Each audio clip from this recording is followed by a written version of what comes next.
माँ श्री अरविंद के सभी बालक बालिकाओं को हार्दिक अभिनंदन है, उनका हार्दिक स्वागत है। श्री अरविंद सोसाइटी हिंदी क्षेत्रीय समिति के सौजन्य से हम बहुत से विषयों पर बहुत ही सुंदर वार्ताएं सुनते आ रहे हैं और आज जो है वार्ता वो उसकी कड़ी है 55वीं 55th है ये पड़ाव, जिसका विषय है श्री अरविंद और गीता का संदेश। कल ही हम सब ने देश विदेश में सबने गीता जयंती बहुत धूमधाम से मनाई है। आप सभी को गीता उत्सव की बहुत बहुत बधाई। तो आइए हम सभी मातृ चरणों में ध्यान कर वंदन करके फिर इस यात्रा पर निकलेंगे। मेरा निवेदन है, कृपया ध्यान संगीत चला दीजिए।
धन्यवाद।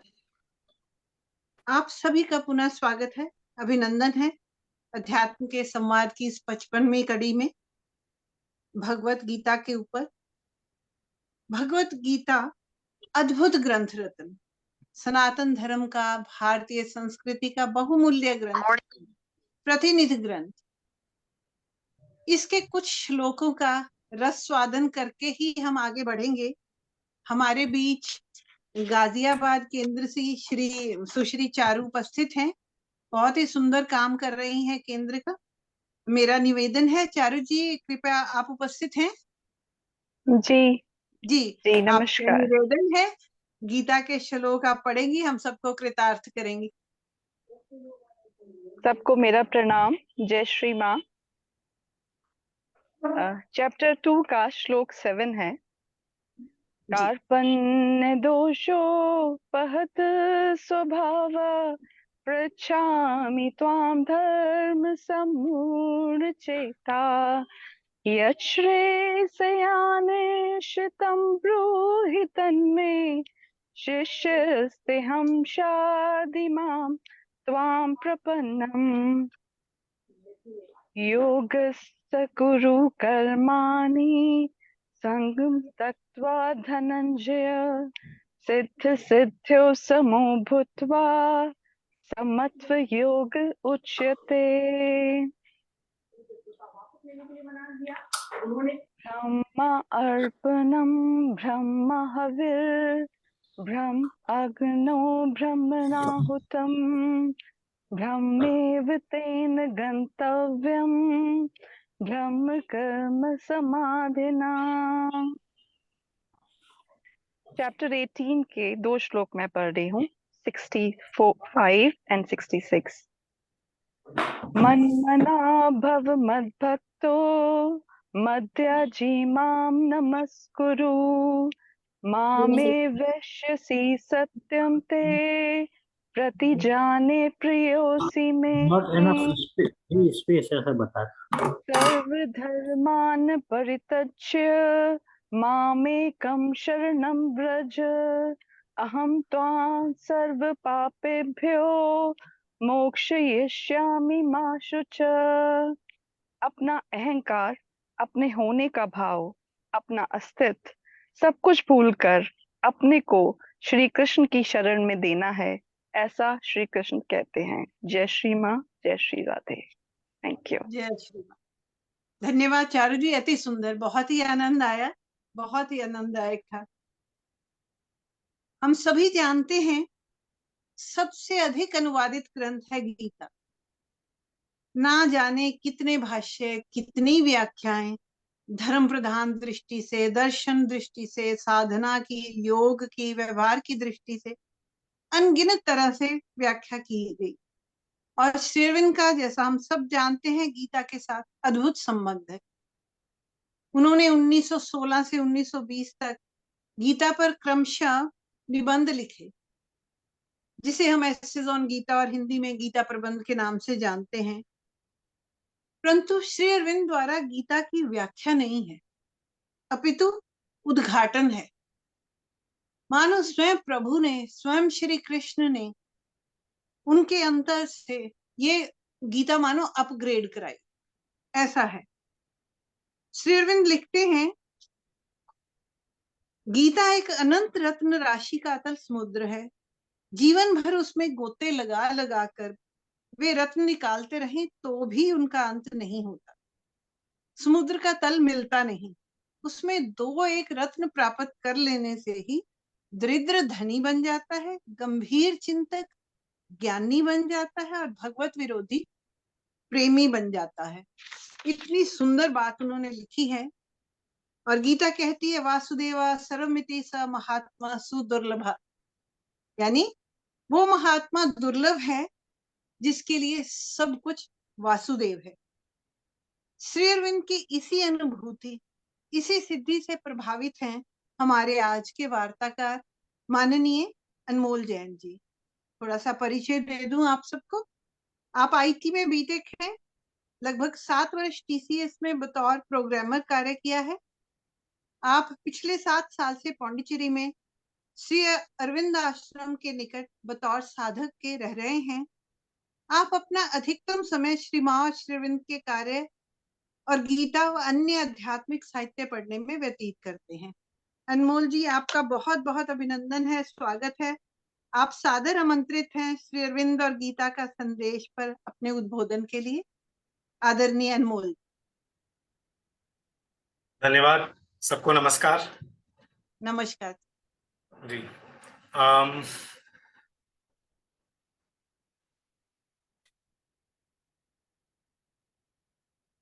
मैं गीता को केवल एक शास्त्र नहीं मानता।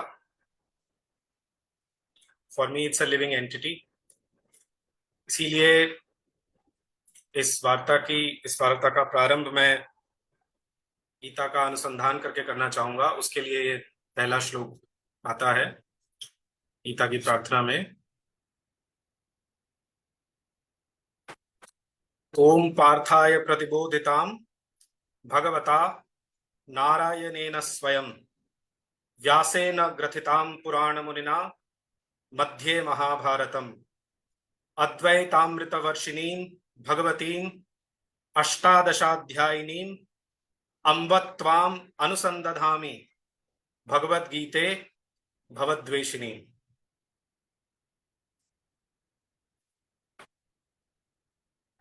श्री अरविंद का एक अफोरिज्म है about the 4 great events in history, इतिहास के 4 महान इवेंट। आई एम सॉरी, मेरा थोड़ा इंग्लिश और हिंदी मिक्स रहेगा बिकॉज ज्यादातर पढ़ाई इंग्लिश में होती है, तो थॉट प्रोसेस थोड़ा इंग्लिश में चलता है, तो उसके लिए क्षमा कीजिएगा। नहीं, ठीक है भैया। तो ये मैं मदर के complete works, collected works, sorry, volume 10 page 63 से शेयर कर रहा हूँ। शेरविन कहते हैं कि 4, थोड़ा सा बाकियों को म्यूट कर दें वरना बीच में डिस्टर्बेंस हो रहा है।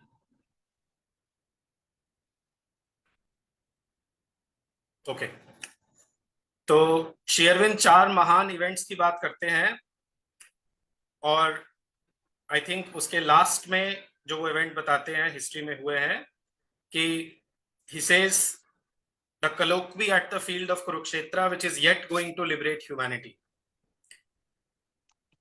कुरुक्षेत्र के मतलब कुरुक्षेत्र में जो वार्तालाप जो अभी मानवता को मुक्त करेगा, yet liberate humanity।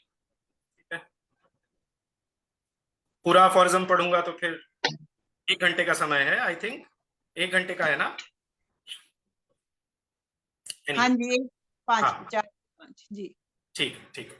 तो मदर इसके ऊपर कमेंट करते हुए 29 जून 1960 को कहती हैं, मैं इंग्लिश में याद है मुझे, पहले मैं मेमोरी से एक बार बोल देता हूं बिकॉज मुझे वो वैसे याद है तो उसमें ज्यादा शक्ति आती है। हिंदी ट्रांसलेशन में लिखा हुआ मैं पढ़ दूंगा, बहुत उपयुक्त शुरुआत है, इसलिए अगर थोड़ा समय लगे इसमें तो please bear with me. Sri Aurobindo considers the message of the Gita to be the basis of the great spiritual movement that has led and will lead humanity more and more to its liberation, that is to say, to its escape from falsehood and ignorance towards the truth. इसके बाद, from the time of its first appearance, the Gita has had an immense spiritual action, but with the new interpretation that Sri Aurobindo has given to it, its influence has increased considerably and has become decisive। इसका जो हिंदी अनुवाद है ये विचारमाला और सूत्रावली में से अभी मैं वो पढ़ रहा हूं। श्री अरविंद का विचार है कि गीता का संदेश उस महान आध्यात्मिक आंदोलन का आधार है जिसने मानव जाति को मुक्ति का मार्ग दिखाया है तथा जो मुक्ति की ओर अर्थात मिथ्यात्व और अज्ञान से मुक्ति और सत्य की ओर ले जाएगा। जब से गीता प्रकट हुई है तभी से उसने एक बहुत बड़ा आध्यात्मिक कार्य किया है, किंतु उसकी जो नई व्याख्या श्री अरविंद ने की है उसका प्रभाव अब बहुत अधिक बढ़ गया और उसने एक निश्चयात्मक रूप धारण कर लिया है। इसमें जो की वर्ड है वो है decisive. The influence of the Gita has become decisive. जैसे कि मैडम ने, मुक्ता जी ने कहा कि सबसे ज्यादा इसके ट्रांसलेशंस हुए हैं, सबसे ज्यादा पॉपुलर स्क्रिप्चर है, बट ये जो वर्ड है ना डिसाइसिव, इसको टू सम एक्सटेंट मैंने अनुभव किया है अपने जीवन में। एंड तो इस बारे में कुछ जो इनसाइट्स मुझे आए वो शेयर करूंगा। सबसे पहले मदर कहती हैं कि जब से गीता प्रकट हुई है, राइट, तो गीता प्रकट हुई श्री कृष्ण के समय पर। उसी अफोरिज्म जिसकी मैं बात कर रहा था उसका जस्ट पिछले वाले उसमें श्री अरविंदो कहते हैं कि it is the exile in Vrindavan which created devotional religion. तो एक तरह से भक्ति भी गीता के आने के बाद से ही आई है।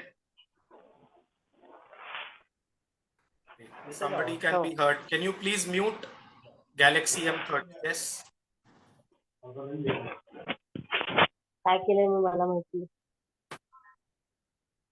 Please mute everyone. Cannot the admin mute them all? वो फैसिलिटी नहीं है इसमें. Anyway, okay. सो शेरविन का ऑब्जर्वेशन है कि आई जस्ट रीड द, ये उनके वॉल्यूम 1 से है.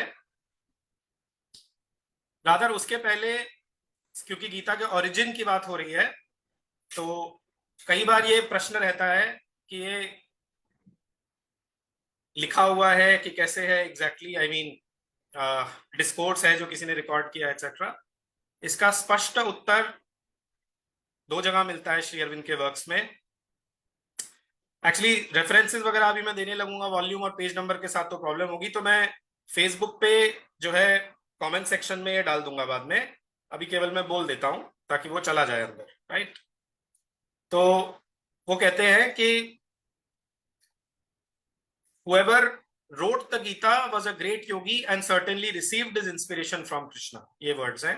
और एसेज ऑन द गीता का फर्स्ट सीरीज का जो लास्ट चैप्टर है, द जिस्ट ऑफ द कर्म योगा, उसके फर्स्ट पैराग्राफ में श्री अरविंद स्पष्ट कहते हैं कि यदि गीता एक डिस्कोर्स होता जो कि गुरु रिज्यूम कर सकता है, दोबारा शुरू कर सकते हैं शिष्य को देने के लिए, तो हम पहले 6 चैप्टर के बाद ही रुक सकते थे, क्योंकि इन्हीं में रियलाइज करने के लिए बहुत कुछ है. लेकिन क्योंकि it is a great written scripture, इसलिए कंप्लीटनेस के लिए बाद के जो 12 चैप्टर्स हैं वो लिखे गए, राइट. पहली चीज कि इट इज अ श्रुति.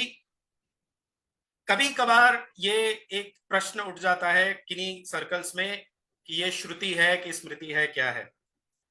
श्रुति जो संस्कृत शब्द है उसके लिए इंग्लिश वर्ड होता है इंस्पिरेशन, और श्री अरविंद ने यही शब्द इस्तेमाल किया है.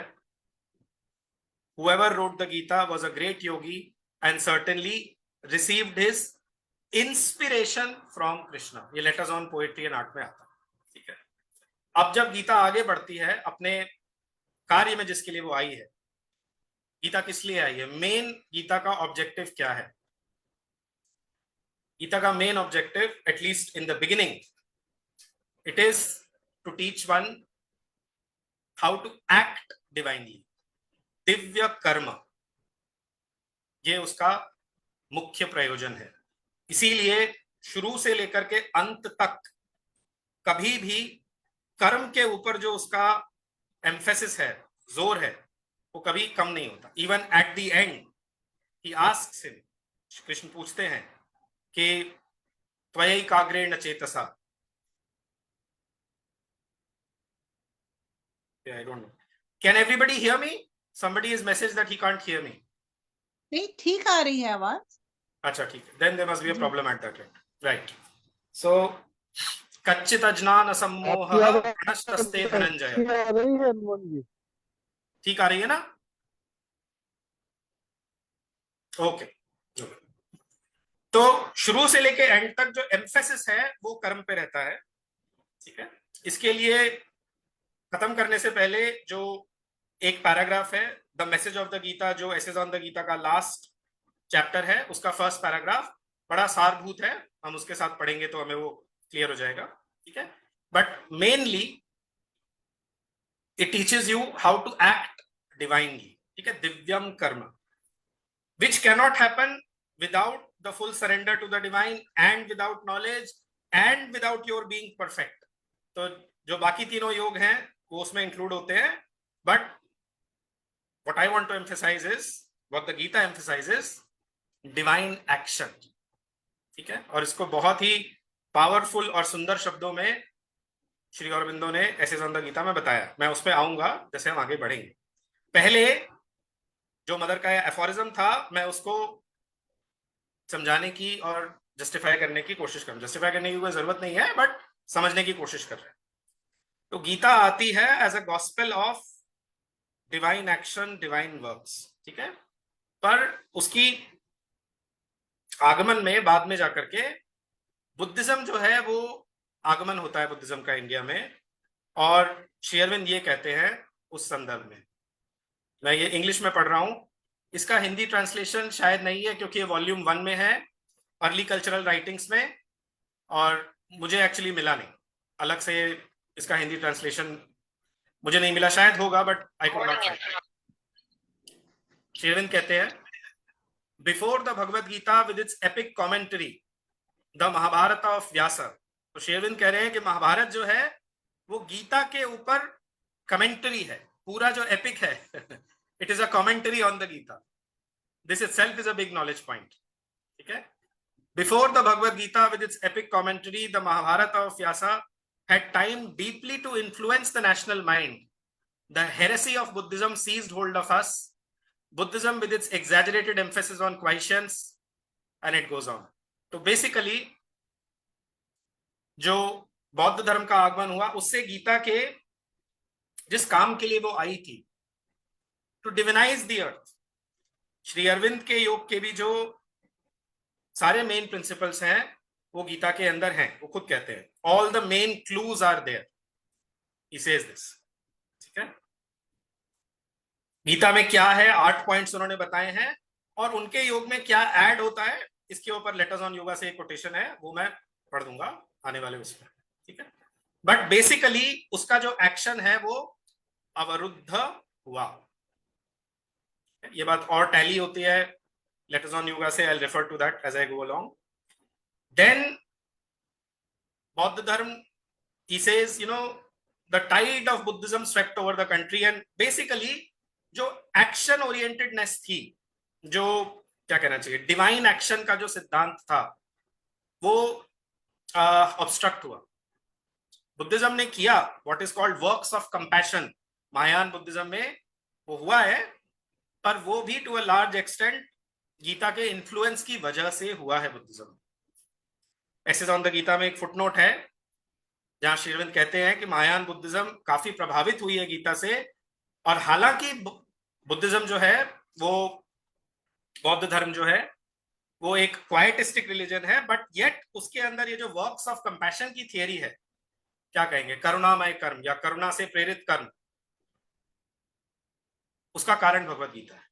और वो कहते हैं कि कई तो जो बौद्ध धर्म उसके महायान के जो कई तो टेक्स्ट्स हैं वो बॉडीली गीता से लिए गए, बॉडीली एज इट इज वो श्लोक लिए गए। ये मेरा एम्फेसाइज करना है, शुरुआत इसमें इतना टाइम लगाने का मेन उद्देश्य ये है कि अभी भी श्री अरविंद के आगमन के 150 वर्ष बाद भी कहीं ना कहीं योग का और संन्यासवाद का जो ऑलमोस्ट सिनोनिमस होना, और जो लोग योग करते हैं वो केवल ध्यान करें, कर्म को छोड़ दें, या ऑरेंज रोब को देख करके केवल उसके सामने नतमस्तक हो जाना just because somebody is wearing it and all that, ये टेंडेंसी जा रही है बट अभी भी ये है, ठीक है।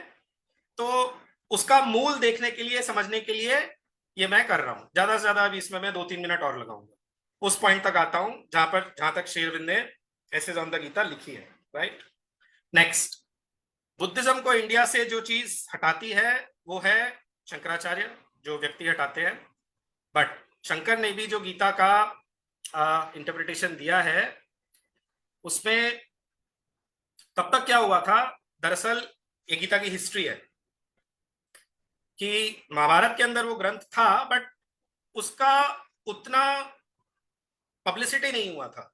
ये मैंने 1-2 स्कॉलर से सुना है। शंकराचार्य ने जब गीता के ऊपर भाष्य लिखा है तब पहली बार गीता इतना प्रचलन में आया है, separately apart from the Mahabharata, stand alone, इस तरह से। तो शंकराचार्य जी को उसका बहुत बड़ा श्रेय जाता है, परंतु उन्होंने उसका ज्ञान योगिक इंटरप्रिटेशन दिया, ठीक है।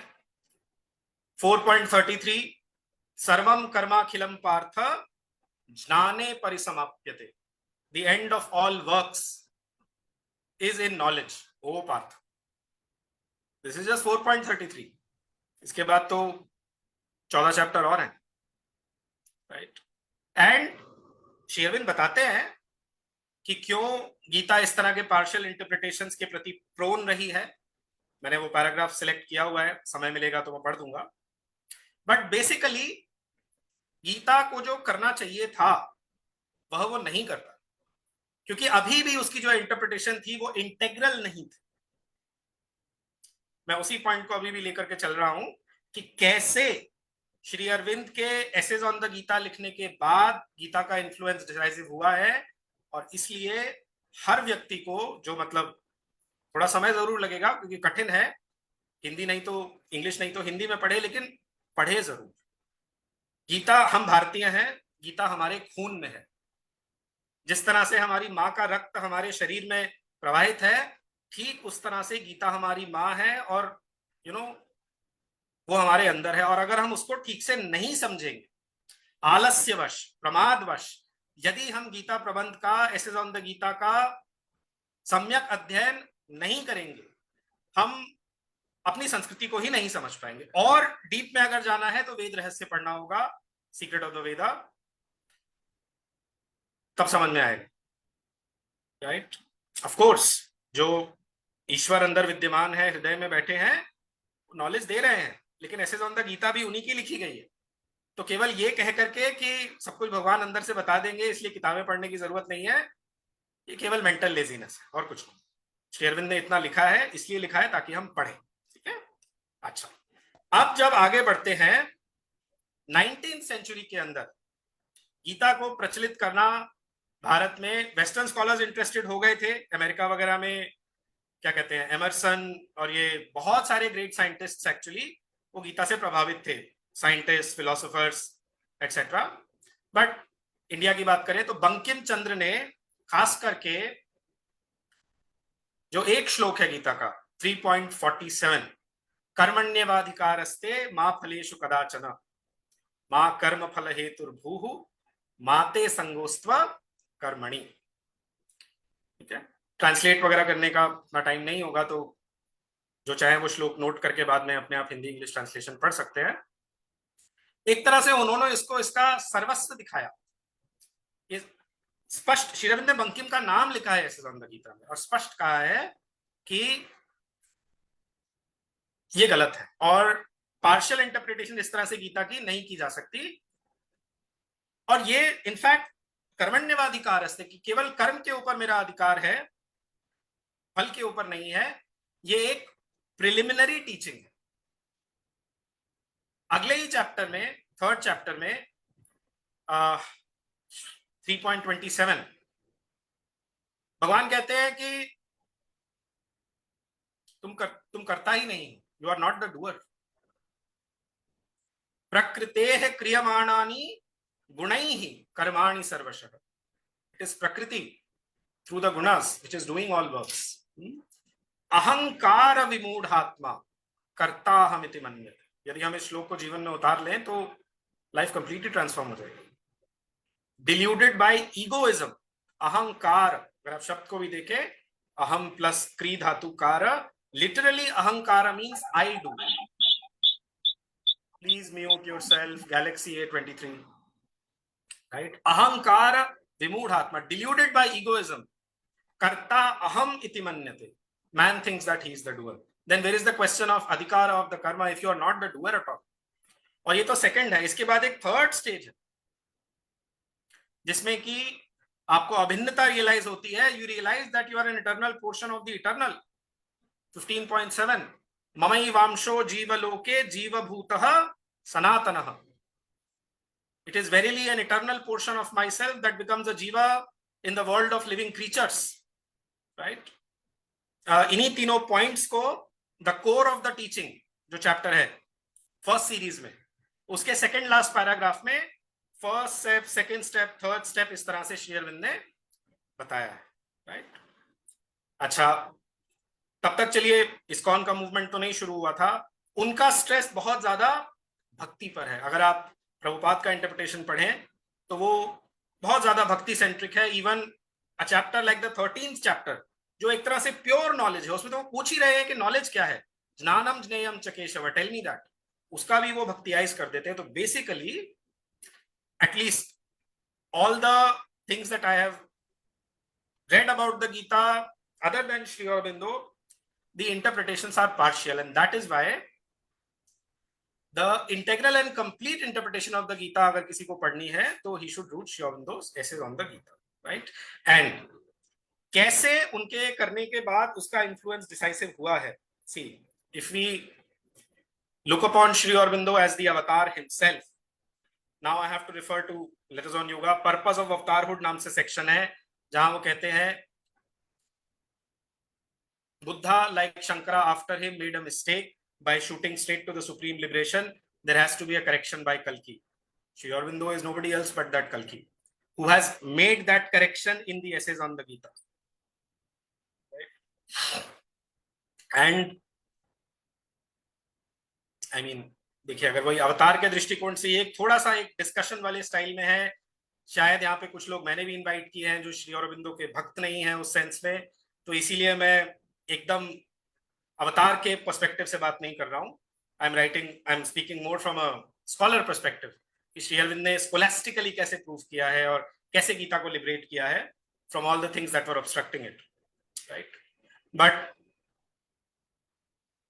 the action, the influence of the Gita has become decisive.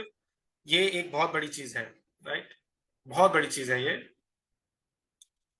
आज अगर हम लोग ये सेशन अटेंड कर रहे हैं, it is because of that influence having become decisive.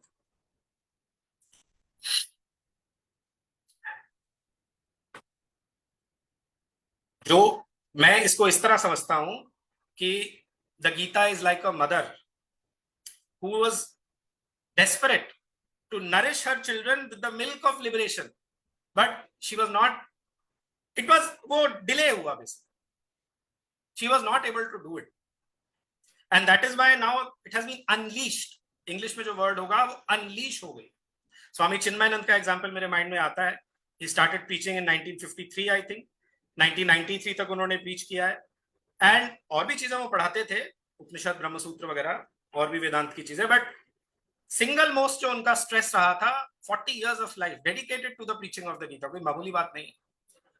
कोई बहुत अच्छे लेवल के स्वामी थे, बद्रीनाथ के पास में जाके ट्रेन किया था उन्होंने और वो सब. तो that is one of the signs. There are several others, right? इस पॉइंट पे काफी टाइम लगा, बट ये मैं एम्फेसाइज करना चाहता था. सेकेंड चीज, क्योंकि गीता के बारे में बहुत लोगों ने सुन रखा होगा पहले से, मैं मेरे को लगा कि जो शायद कुछ नया हो, जो पहले ना सुना हो, वो बताना चाहिए, राइट? तो गीता को लेकर के कुछ भ्रांतियां जो कि अक्युमुलेट हो गई थी, एक्चुअली उन भ्रांतियों को हटा करके उसका इन्फ्लुएंस जो है वो डिसाइसिव हुआ है श्री अरविंद के द्वारा, एसेज ऑन द गीता लिखने के द्वारा. वो भ्रांतियां क्या है? एक तो जैसे मैंने कहा, कर्मण्येवाधिकारस्ते का इतना ज्यादा वो होना, वो ठीक है, वो एक प्रिलिमिनरी टीचिंग और आदमी बिगिन वहीं से करेगा, बट वो गीता का महावाक्य नहीं है जो हम शुरू में गाया, सर्वधर्मान परित्यज्य. और श्री अरविंद कहते हैं कि गीता का महावाक्य ढूंढने के लिए हमें कहीं और जाने की जरूरत नहीं है. गीता स्वयं स्पष्ट शब्दों में बताती है उसका महावाक्य क्या है. सर्वगुह्यतमं भूयः शृणु मे परमं वचः. ये आई थिंक 64 या 64 है प्रॉब्ली 18th चैप्टर का. परमम वचः जो है सुप्रीम वर्ड, तो वो 65 और 66 जो दो श्लोक है वो उसका महावाक्य. सर्वधर्मान परित्यज्य मामेकं शरणं व्रज अहम त्वा सर्व पापेभ्यो मोक्षयिष्यामि मा शुचः. ये 66 है. इसके पहले वाला मन मना भक्तो, इसको मिलाकर, राइट? एक तो ये कि गीता सिंपली कर्म नहीं सिखाती है, वो कर्म सिखाती है कंबाइंड विद एक्शन एंड भक्ति एंड सेल्फ परफेक्शन का उसमें हिंट है जो श्री अरविंद का युग है. When I say that, let me take the opportunity to say कि कोर ऑफ द टीचिंग में लास्ट पैराग्राफ में स्पष्ट शब्दों में श्री अरविंद ने कहा है, द फर्स्ट स्टेप इज कर्म yoga, the second is jnana yoga, the third is bhakti yoga, and then there is one sentence in the end, the fruit of the self sacrifice, union with the divine nature. That is nothing but the yoga of self perfection. In the synthesis of yoga, this is the order that we find in the sections. There is a reason why it was written like that. In fact, essays on the Gita भी book form में 1922 में खाली first series आई थी, right? To go back to the major misconceptions of the Gita which have been removed by Sri Aurobindo. बहुत एक ये होता है कि ड्यूटी, गीता क्या सिखाती है? कर्तव्य करना, कर्तव्य टुवर्ड्स द फैमिली, कर्तव्य towards the society, nation, goes on. Shri Aurobindo कहते हैं this is a modern misreading into an ancient scripture.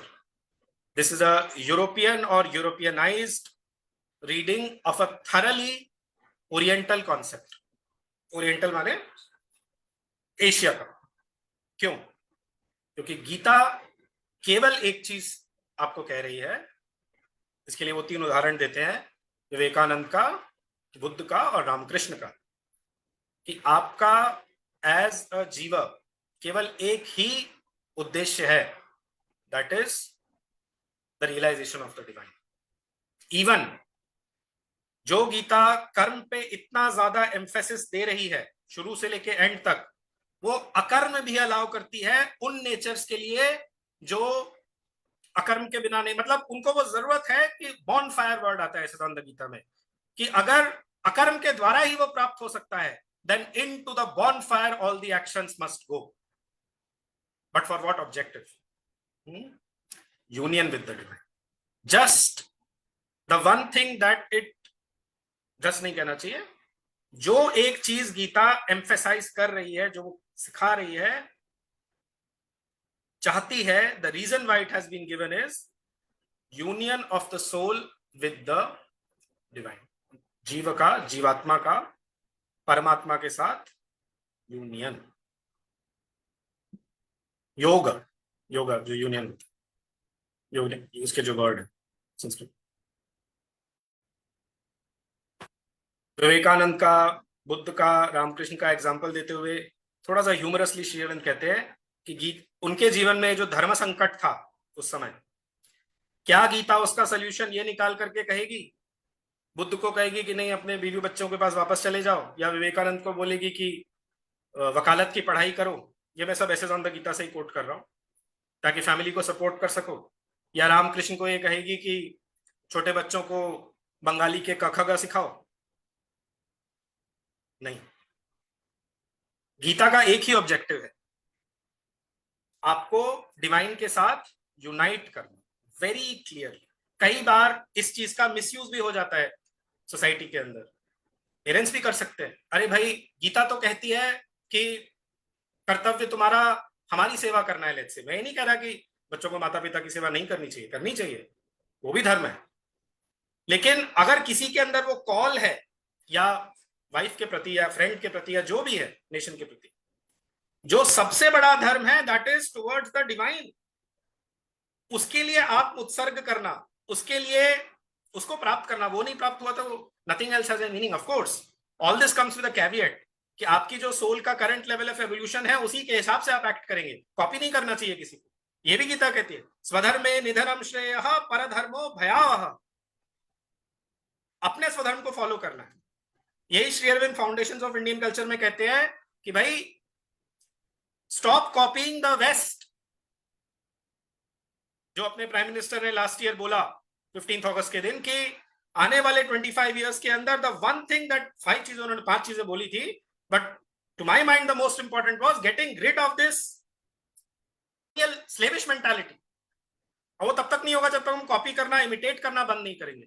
In fact इसके ऊपर एक अफोरिज्म है श्री अरविंदो का, इसी श्लोक के ऊपर, ये 3rd चैप्टर के एंड की तरफ आता है, 35 I think, something like that. Rather hang thyself than belong to the horde of successful imitators. किसी को इमिटेट करने से बेटर है कि तुम फांसी लगा लो. This is what he says. Right? So, anyway, to come back, the Gita teaches you, asks you, exhorts you, etc., etc. Its purpose is to make you united with the divine, with what the Gita calls the पुरुषोत्तम. ये शब्द गीता ने introduce किया है. जितना मैं जानता हूं ये शब्द गीता के पहले नहीं था. जितना मैं जानता हूं, जितना मैंने पढ़ा। वेद में, उपनिषद में पुरुषा शब्द है और हिंट है पुरुषोत्तम का। कठोपनिषद में आता है पुरुषात् न परम किंचित सा काष्ठा सा पराम गति। There is nothing higher than the Purusha, he is the highest. But clearly enunciate करना पुरुषोत्तम के प्रिंसिपल को, और उसके क्लियर इनंसिएशन के बाद ही भक्ति रियली पॉसिबल हो सकती थी, that has been done by the Gita, right.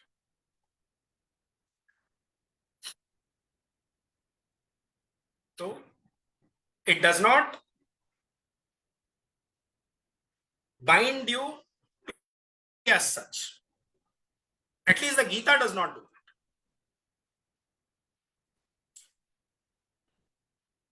इसका मतलब ये नहीं है कि सन्यासी बन जाना, which is where जो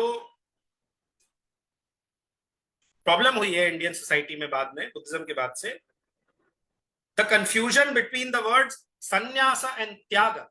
One has to understand the Gita is given by a Rajarshi to another Rajarshi. Krishna is a Rajarshi, Arjuna is a Rajarshi. In fact, 4th chapter के बिगनिंग में स्पष्ट आता है कि ये राजर्षियों की परंपरा में ही ये सारा ज्ञान चल रहा था। तो सन्यास की बात कहां से आ गई? 11th चैप्टर में वो कहते हैं जित्वा शत्रुन भुंक्ष्व राज्यम समृद्धम, having conquered the enemy, enjoy a prosperous kingdom. This is what he says, right? So among the two words, ये समझना जरूरी है, ये दोनों बहुत वर्ड्स कॉमन है हमारे कल्चर में, संन्यासा और त्याग, इनका डिफरेंस समझना। अर्जुन से जो लास्ट क्वेश्चन पूछवाया जाता है इन द गीता, वो क्या है?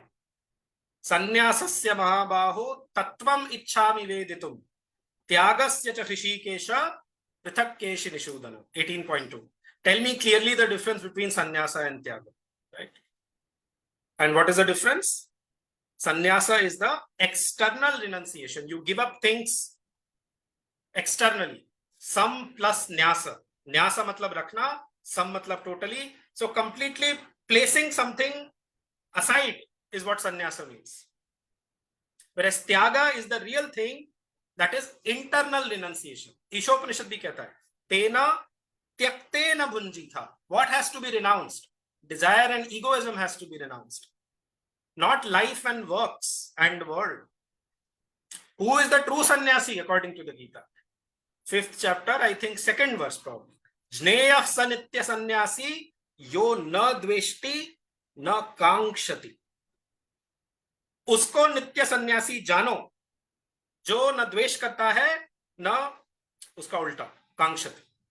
But if you are having some kind of hatred towards the world itself and want to flee away from that, you are not a real sannyasi, at least as per the Gita, right? So again इस चीज का जो clarification Shri Aurobindo ने दिया है, ये the gunas mind and works जो chapter है एसेज ऑन द गीता में, मैंने वहां से बोला है। ये एक और बहुत बड़ा वो मिसकंसेप्शन, भ्रांति, मतलब जो कि रिलेटिवली पॉपुलर है, कोटेड, ऑफ्ट कोटेड जो है ना, मैं उसी को अभी एड्रेस कर रहा हूं। यदा यदा हि धर्मस्य ग्लानिर्भवति भारत अभ्युत्थानम् अधर्मस्य तदात्मानं सृजाम्यहम् परित्राणाय साधूनां विनाशाय च दुष्कृतम्। The avatar comes down to, for the utthana of the dharma and for the killing of the asuras and this and that. And the whole country memorized the 2 shlokas because of B.R. Chopra's Mahabharata. But there is another shloka after that. Janma karma cha me divyam evam yo vetti tatvatah tyaktva deham punarjanma naiti mameti sojana. Divyam janma, divyam karma.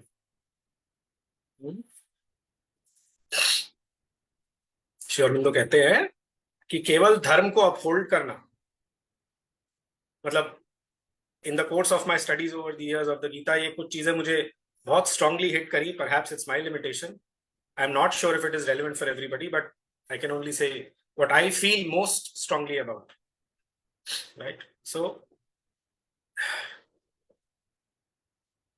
अगर केवल धर्म को hold, मतलब उसका protection या all the rest that is there in that, those two verses, they are very beautiful verses. That Sri Aurobindo observes, can be done by the divine from his original station by vibhutis or through some movement, etc. उनको खुद आने की जरूरत नहीं है.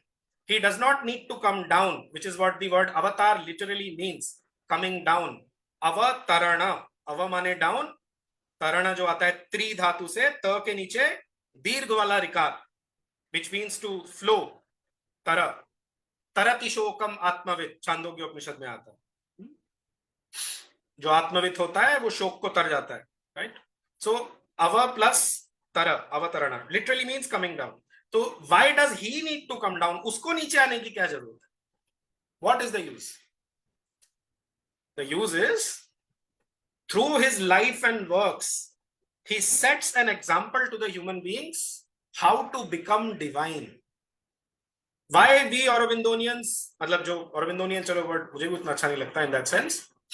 Why it is said at some places in the literature of Sri Aurobindo that Sri Aurobindo is the last avatar. Why? क्यों इस तरह की चीज लिखी? Because Sri Aurobindo,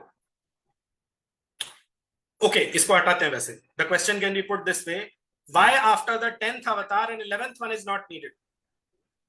Why?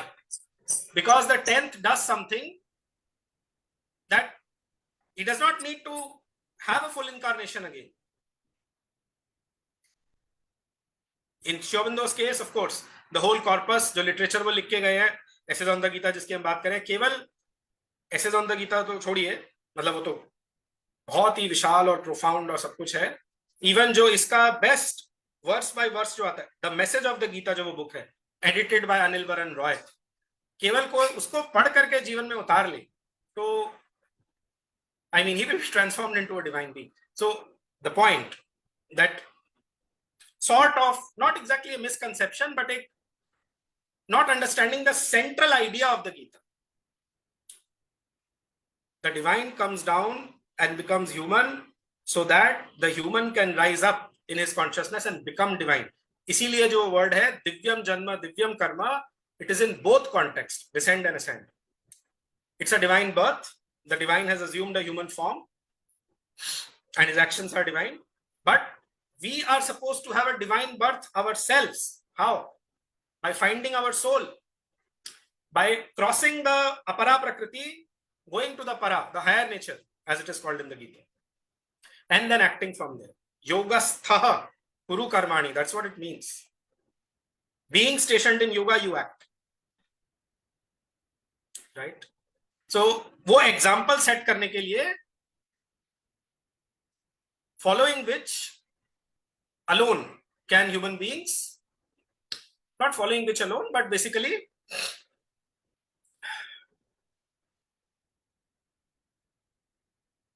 उनको वो confidence आता है कि this can be done. Now, if you look at Sri Aurobindo's life and his personality and everything, इतना विस्मयजनक है वो. So many languages की mastery, English की complete mastery, politics में इतना बड़ा contribution, योग के अंदर जो तो है वो तो देखने के लिए दिव्य दृष्टि चाहिए. मतलब एक lifetime में you feel there are like 12-15 lifetimes, और वो भी एक extra, it's as if like 15 vibhutis are packed inside one. Obviously because he's not just a vibhuti, he's the greatest avatar ever born. At least that's what we understand, right? So ये एक और major चीज है. एक second, मैंने note किया हुआ था. I'm just forgetting which was the next point. 1 second, give me 1 second.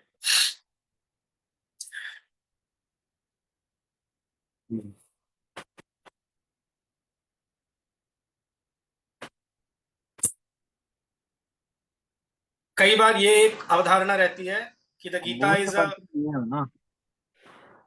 please mute yourself. दीदी क्या संतोष बात करेगी है.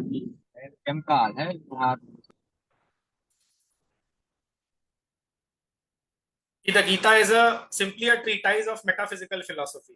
No, the Gita is not a treatise of metaphysical philosophy, in spite of the great mass of metaphysical ideas which arise incidentally in its pages. For here, no metaphysical truth is brought into expression solely for its own sake. It seeks the highest truth for the highest practical utility, not for intellectual or even for spiritual satisfaction, but as the truth that saves and opens to us the passage from our present mortal imperfection to an immortal perfection. This is from the Essays on the Gita. एक थोड़ा सा श्री अरविंदो के circles में, मतलब not exactly like this कि directly कि Shri Krishna represented the over mind consciousness, therefore the Gita is overmental, ऐसा नहीं है. एजेंडा में I will give the link in the comments. एक जगह सप्रेम और मदर का कॉन्वर्सेशन है, दो जगह पे इनफैक्ट. तो mother says that, and then you understand what the word supramental means. It means oneness. Mother कहती है, I am reading from the this thing right now, I will paste the link later on. So Saprem says, what about Sri Aurobindo's experience at Alipur then? Vasudeva Sarvamiti. Mother says, that is the supreme oneness. Is it a it is a supramental. Supramental, he's confused. Yes, the supramental experience. It's supramental, not overmental. No. It's like the message of the Gita as Sri Aurobindo explained it, not overmental, but supramental. It is oneness, the experience of oneness. Again, वो कुछ दिन बाद पूछ रहा है. In fact, this is 26 September 1962. He then asks few days later, one thing struck me. You say that the Gita, Sri Aurobindo explained it is not overmental but supramental. Sri Aurobindo said that what he came to bring was already indicated in the Gita, as I said earlier. Yeah, कुछ एक दो words या major clues. इसको search करेंगे incarnate word पे, so you can find this thing, the exact sentence from the Essays on the Gita, right?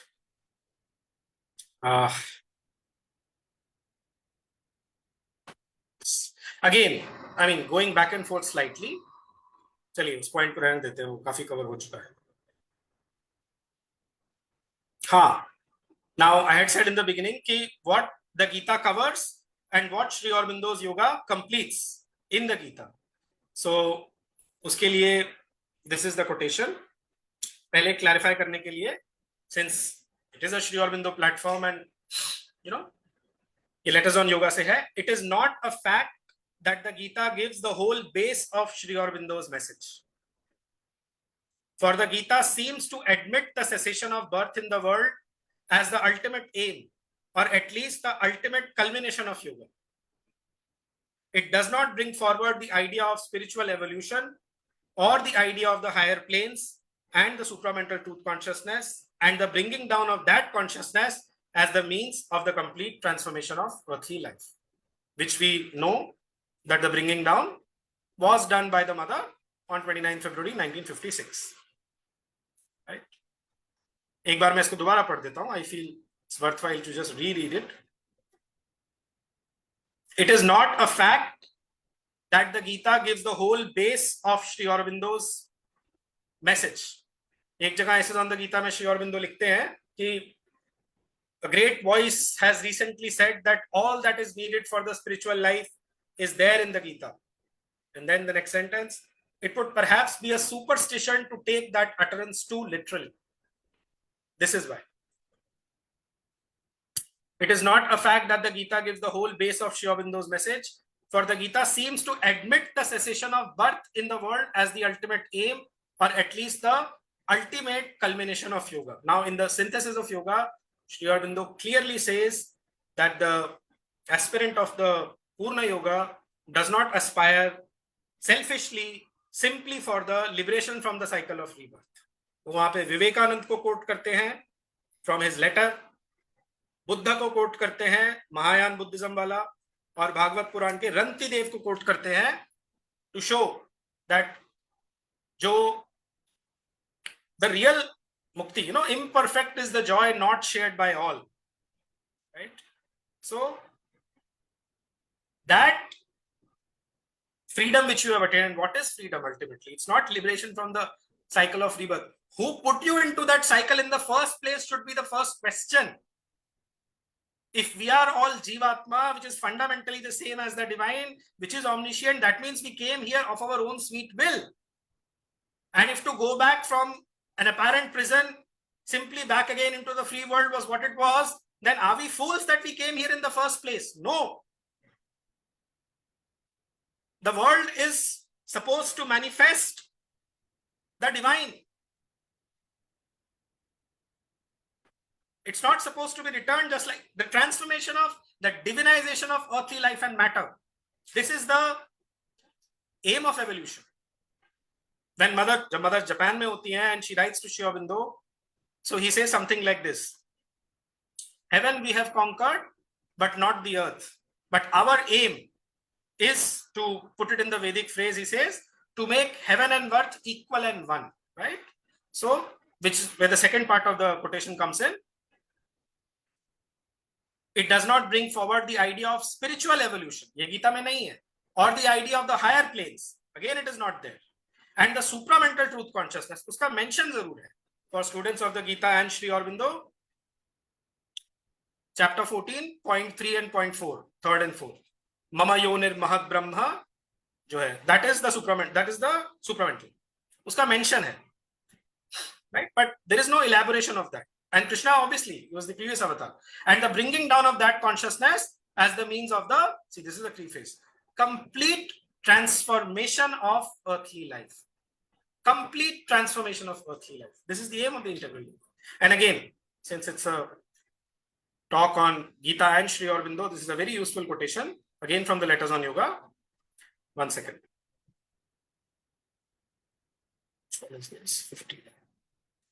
Yeah. The ordinary life consists in work for personal aim and satisfaction of desire under some mental or moral control, touched sometimes by a mental ideal. The Gita's yoga consists in the offering of one's work as a sacrifice to the divine, the conquest of desire, egoless and desireless action, bhakti for the divine, and entering into the cosmic consciousness, the sense of unity with all creatures, oneness with the divine. The Gita's yoga consists of all these things. What does Sri Aurobindo's yoga add? This yoga adds the bringing down of the supramental light and force, which has already been done, and the transformation of the earth, of the nature. But simultaneously, I must add, okay, for those who think that they do not need to read the essays on the Gita simply because, you know, I mean, I don't know why. As I said in the beginning, as far as I see it, there is no Indian who does not need to read the essays on the Gita. The way of the Gita is itself a part of the yoga here. And those who have followed it to begin with or as a first stage have a stronger basis than others for this yoga. To look down on it, therefore, as something separate and inferior is not a right standpoint. It's 4:58. I had started at around 5:10. Do we want to leave room for some questions at the end? If that is the case, then I'll read the message of the Gita ka quotation hai, the long one in Hindi, and then probably I can stop my talk. पहले प्रश्नों के लिए कह देते हैं। ठीक है। कृपया कोई भी अपना प्रश्न पूछना चाहे तो टाइप करके या बोल के बता सकते हैं।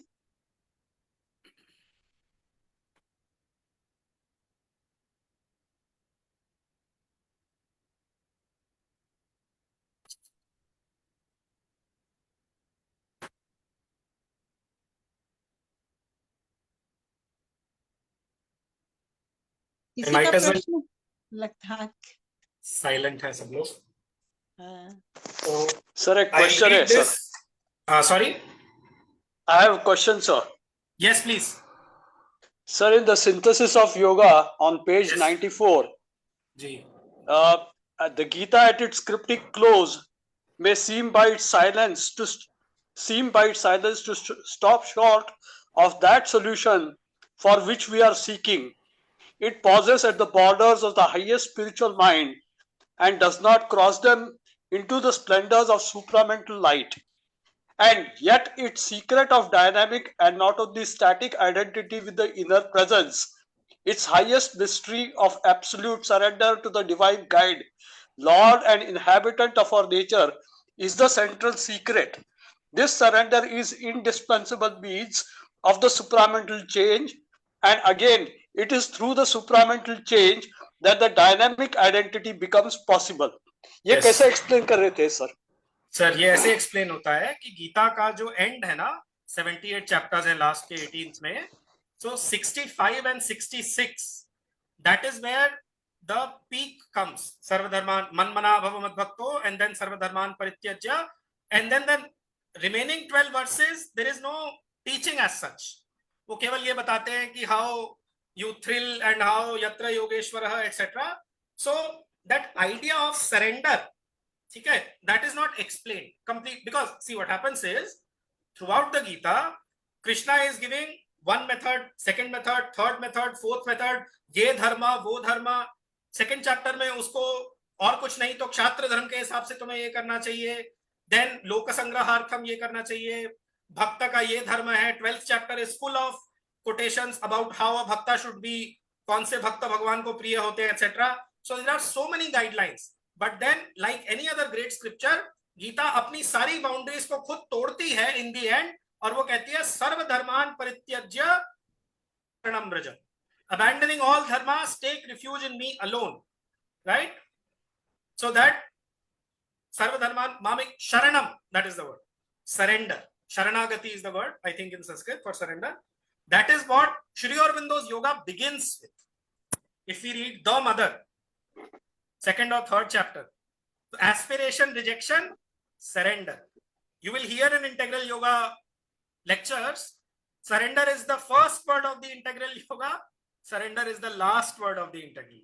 So that complete atma samarpan. But of course one has to be prepared, otherwise, as Sri Aurobindo warns, the surrender can be tamasic and totally fake. It does not lead to any perfection. One has to make the effort, which is why I am insisting again and again that जो भी इस talk को सुन रहे हैं, कृपया अगर उन्होंने essays on the Gita नहीं पढ़ी है, प्लीज पढ़ें. वो पढ़ने की अभी हिम्मत नहीं आ रही है for whatever reason, at least read the message of the Gita by Anil Baran Roy. Second part आपके क्वेश्चन का, हायर प्लेन्स का, एग्जैक्टली जो मैंने कोटेशन पढ़ा था लेटर्स ऑन योगा से, जो हायर प्लेन्स की जानकारी, आप शेरन की लाइफ देखिए, जो वो 4 रियलाइजेशन अपने काउंट करते हैं. लेले के साथ निर्वाण जनवरी 1908 में, उसके बाद वासुदेव सर्वमिति जेल में, उसके बाद जेल में विवेकानंद उनके पास आते हैं and Vivekananda tells him of the higher levels of consciousness, उनको इंडिकेट करते हैं up to the super mind. And then the fourth realization in 1912, a dwelling in the Parabrahman for several hours, right.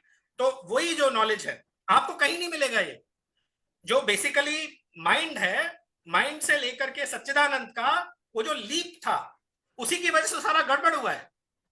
तो वो स्टेप्स जो है वो श्री अरबिंदो ने लिटरली बिल्ड करे. Higher mind, illuminated mind, intuitive mind, over mind. और उन्होंने एक्सप्लेन किया है कि how the great gods they are the in the highest region of the over mind. Shri Krishna का भी बोला है उन्होंने. And then the super mind, he has built that. तो वो चीज वहां से एक्सप्लेन होती है. मतलब was it satisfactory? Does it answer your question? Yeah, partly it answers, but I was wondering about its secret dynamic and not only static identity with the inner presence. Does it mean that at the level of the Gita? Yes. So static identity, when you say na, static identity is the one that is attained by Jnana Yoga. Static means quietude. That happens in the second chapter.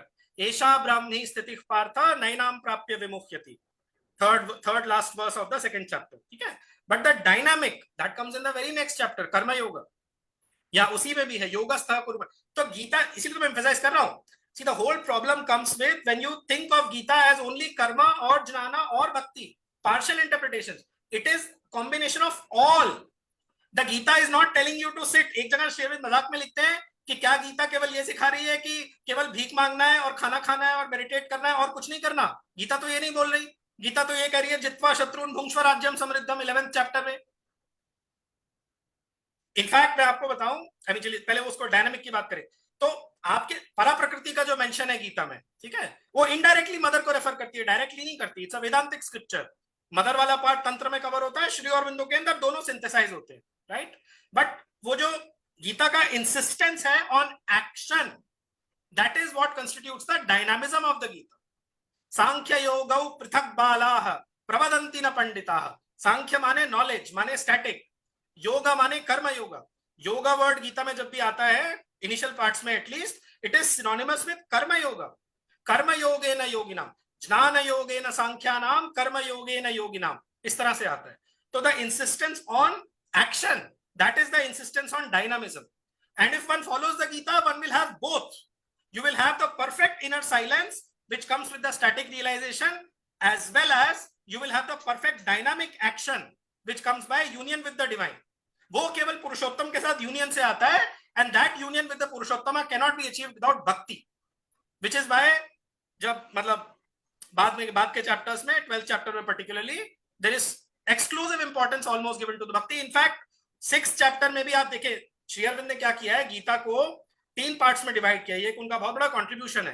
I am sorry, मैं पहले mention करना भूल गया, जो लोग उतना नहीं पढ़े हैं पहले। First 6 chapters, second 6 chapters and the last 6 chapters 3 खंडों में बांटा है।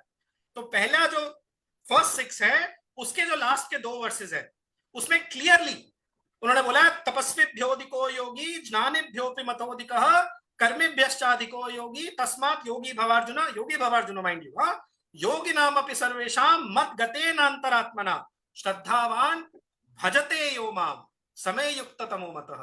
He who worships me with full shraddha, he is the best united.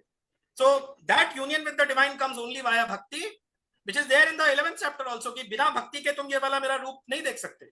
And only once that union is fully done, complete union, not just the static union, which is why the importance of bhakti. Everything actually, the 3 should not be separated. It is for the sake of understanding that we separate. In fact, the 4, जो गीता में 3 mentioned है, Shri Aurobindo completes it perfectly, जो synthesis of yoga में है, the yoga of self perfection. So, yeah, 5-7. So, does it help? Because you know these are. Thank you, sir. Thank you very much. It's a beautiful explanation. Welcome. किसी और का प्रश्न हो तो? फिर मैं ये जो गीता का संदेश, अपना टाइटल यही था, Shri Aurobindo and the message of the Gita. तो मैं एक काम करता हूं, मैं इंग्लिश और हिंदी दोनों में इसको पढ़ देता हूं, ताकि पावर भी आ जाए और हिंदी का जो लाभ मिलना है वो भी मिल जाए। ठीक है जी। पावर से मैं इसलिए कह रहा हूं बिकॉज ट्रांसलेशन के अंदर थोड़ा बहुत तो लॉस होता ही है शक्ति का। और श्री अरविंदो की भाषा वो तो देव भाषा है, जो संस्कृत के भी पहले बोली जाती थी। भले ही वो इंग्लिश में लिखी हो, वो रूप इंग्लिश है उसका, but it's actually the divine language, so there is nothing higher than that. Yeah, so this is the last chapter of the essay on the Gita, sorry, the message of the Gita. By the way, the message of the Gita नाम से अलग से ये chapter भी printed है, मिलता है छोटी एक बुकलेट के रूप में। बात में मिलता था, अब मुझे पता नहीं, मेरे पास है वो। तो the message of the Gita, interestingly ये पूरा चैप्टर उन्होंने 3 पैराग्राफ को छोड़ करके पूरा डबल कोट्स में डाला है। तो as if you know he is putting words in the mouth of Shri Krishna. शुरू में मुक्ता जी ने बोला था ना कि एज इफ वो अपग्रेड कर रहे हैं उसको। तो गीता के अंदर जो भी सॉर्ट ऑफ जो गैप्स रह गए थे, उन सारे गैप्स को श्री अरविंदो ने फिल किया, कंप्लीट किया, right. The secret of action, so we might summarize the message of the Gita, the word of its divine teacher, is one with the secret of all life and existence. I just reread this first sentence.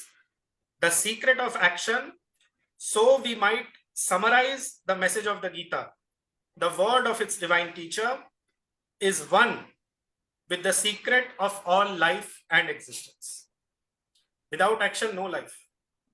Existence is not merely a machinery of nature, a wheel of law in which the soul is entangled for a moment or for ages. What is existence? It is a constant manifestation of the spirit. Life is not for the sake of life alone, but for God. And the living soul of man is an eternal portion of the Godhead. Why should we act? What is the use of action here? Action is for self-finding. Action is for self-finding, for self-fulfillment, for self-realization, and not only for its own external and apparent fruits of the moment or the future. There is an inner law and meaning of all things dependent on the supreme as well as the manifested nature of the self. The true truth of works lies there and can be represented only incidentally, imperfectly, and disguised by ignorance in the outer appearances of the mind and its action. The supreme, the faultless, largest law of action is therefore to find out the truth of your own highest and inmost existence and live in it, and not to follow any outer standard and dharma. All life and action must be till then an imperfection. As he says in Savitri, our life is a paradox with God for key, right? A difficulty, a struggle, and a problem. It is only by discovering your true self and living according to its true truth, its real reality, that the problem can be finally solved, the difficulty and struggle overpassed, and your doings perfected in the security of the discovered self and spirit turn into a divinely authentic action. Now, the command. Know then yourself. Know then yourself. Know your true self to be God and one with the self of all others. Know your soul to be a portion of God. Live in what you know. Live in the self. Live in your supreme spiritual nature. Be united with God and God-like. Offer first all your actions as a sacrifice to the highest and the one in you, and to the highest and the one in the world. Deliver last all you are and do into his hands for the supreme and universal spirit to do through you his own will and works in the world. This is the solution that I present to you, and in the end you will find that there is no other. Nanyah pantha vidyate, as the Upanishad says. Right? Now just the same quotation in Hindi, if I may. Should I? Yes, पढ़िए. Okay. Gita का संदेश, इसके दिव्य गुरु का उपदेश हम सार रूप से इन शब्दों में प्रतिपादित कर सकते हैं. कोट. कर्म का रहस्य भी वही है जो कि समस्त जीवन एवं जगत का रहस्य है.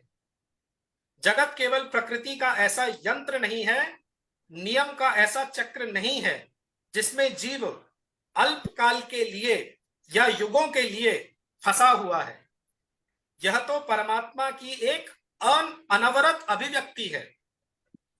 जीवन केवल जीवन के लिए नहीं, वरन परमेश्वर के लिए है, और मनुष्य की जीवात्मा भगवान का सनातन अंश है. कर्म का प्रयोजन है आत्म उपलब्धि, आत्म पूर्णता एवं आत्म चरितार्थता, न कि केवल उससे वर्तमान काल में या भविष्य काल में उत्पन्न होने वाले बाह्य एवं प्रकट फलों की प्राप्ति. सभी वस्तुओं का एक आभ्यंतरिक विधान एवं प्रयोजन है जो अध्यात्म सत्ता की अव्यक्त परमा प्रकृति तथा व्यक्त प्रकृति पर अवलंबित है. कर्मों का वास्तविक सत्य उसी के अंदर निहित है, और मन तथा उसके कर्म के बाह्य आकारों में तो उस सत्य को केवल गौण, अपूर्ण एवं अज्ञानाच्छन्न रूप में ही प्रकट किया जा सकता है.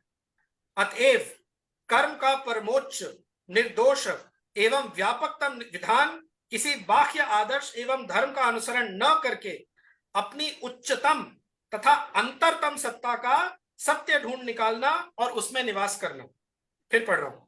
अतएव कर्म का परमोच्च, निर्दोष एवं व्यापकतम विधान है किसी बाह्य आदर्श एवं धर्म का अनुसरण न करके अपनी उच्चतम तथा अंतरतम सत्ता का सत्य ढूंढ निकालना और उसमें निवास करना.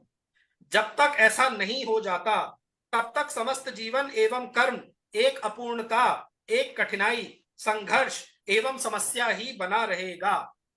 अपनी सच्ची आत्मा को ढूंढने तथा उसके सच्चे सत्य, उसकी सच्ची वास्तविकता के अनुसार जीवन बिताने से ही उस समस्या को अंतिम रूप से हल किया जा सकता है, उस कठिनाई एवं संघर्ष को पार किया जा सकता है, और तुम्हारे कर्म उपलब्ध आत्मा एवं अध्यात्म सत्ता की सुरक्षित स्थिति में पूर्णता को प्राप्त होकर वास्तविक दिव्य कर्म में परिणत हो सकते हैं.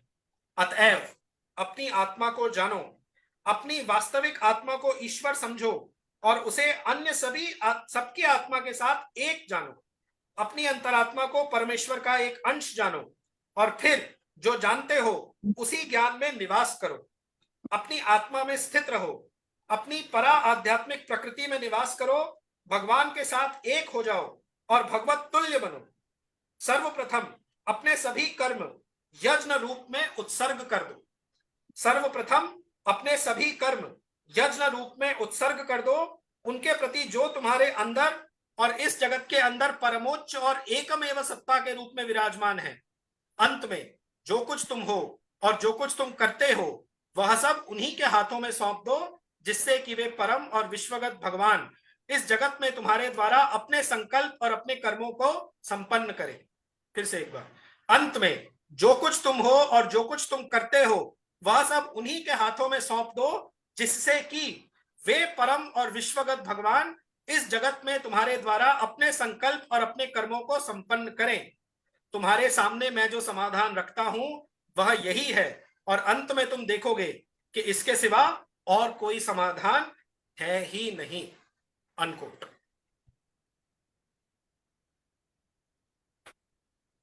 बहुत सुंदर।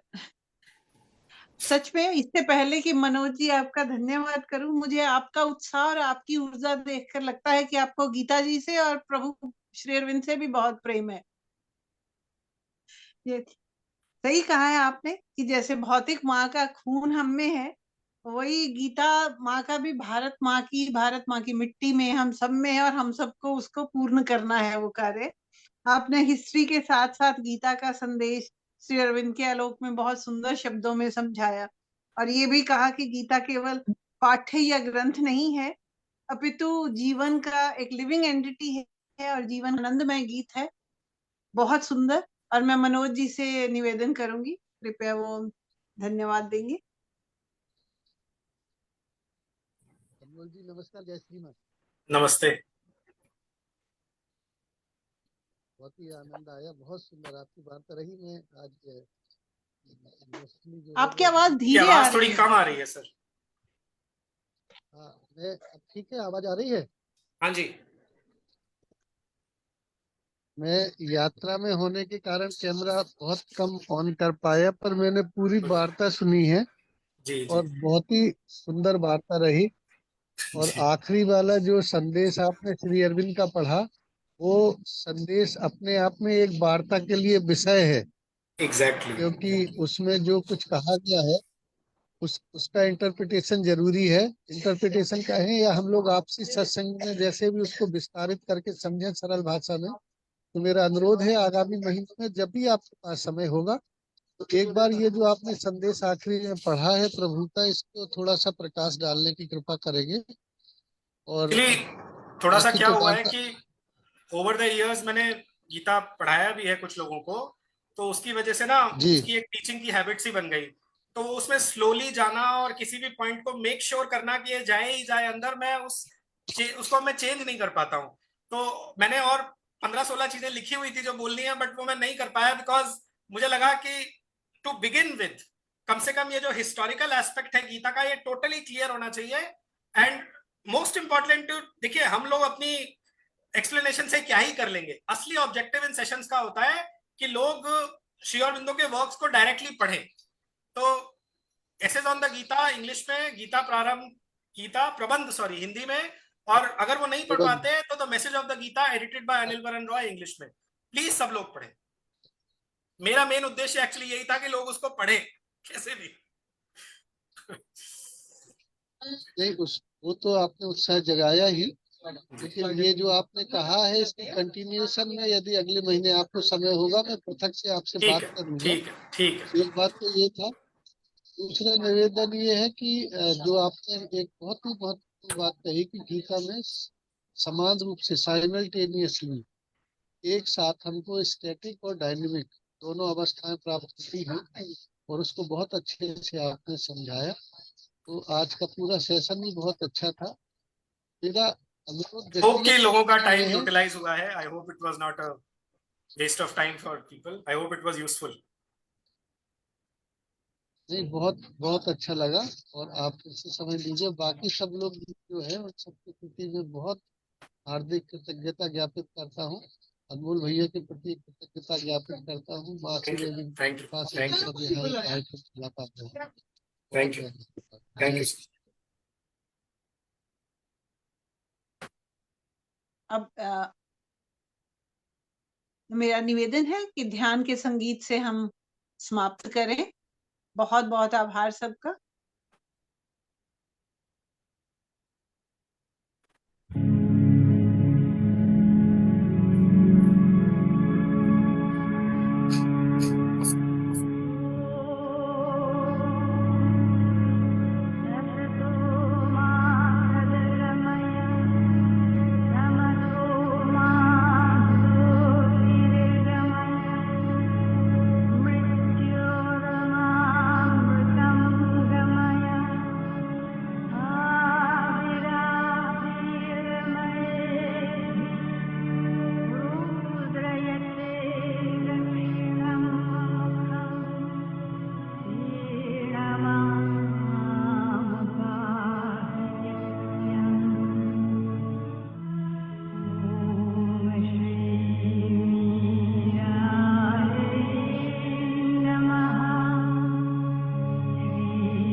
गुप्ता जी, आपको भी बहुत धन्यवाद।